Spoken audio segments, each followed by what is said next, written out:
not allowed to have a copy of it, but it's being reported that Frisco ISD has released some of the footage from the day of the track meet. It was not given directly to the media, and media was not allowed to have a copy of it, but they were able to see what happened. Well, kind of, sort of. So let's get into it. Now, the information that I'm about to share is pulled from different media sources. I was not one of the media people that got to see this video.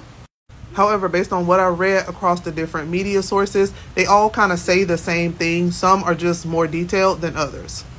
It was said that the video began a few minutes before the altercation happened between the two. The camera that caught this incident was positioned next to the press box.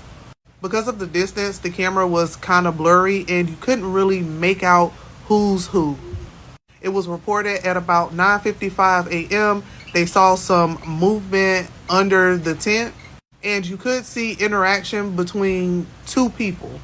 And according to the reports, this is the moment that the stabbing occurred.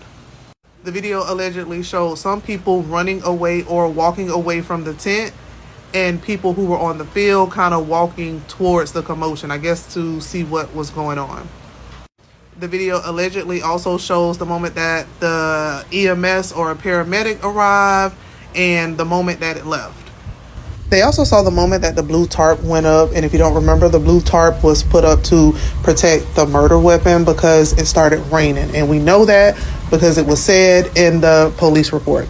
They also saw the gurney being rolled to where Austin was. One of the stories said that at some point around the time that the EMS was there that it started to rain, but that is actually in alignment with what was said during the incident report that was given by the police department. I read that the video footage is allegedly supposed to be used as evidence, and I think that if they saw like that much in which reporters were able to explain, that they probably also saw the moment when Carmelo Anthony walked away from the tent, and likely everything that happened before that. However, I'm not sure how useful that will be, especially if it's really grainy. But we do know that based on the police report that some phones were confiscated and that there's likely some people that had video evidence of the event. So that footage might, just go along with whatever Frisco ISD is turning over. Again, that's just my thought. But if you want to go read what these publications said for themselves, all you have to do is Google Carmelo Anthony with a K. I read that Carmelo Anthony's lawyer, Mike Howard, likely already saw this video, but it was not said whether or not the families have seen this video. There's been a lot of speculation about if it was self-defense, if Austin provoked Carmelo Anthony. And I think that we are still left with not knowing.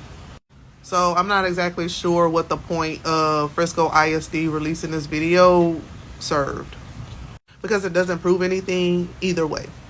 But let me know what you all think about this. Is this some information that is helpful, or could Frisco ISD have kept this to themselves?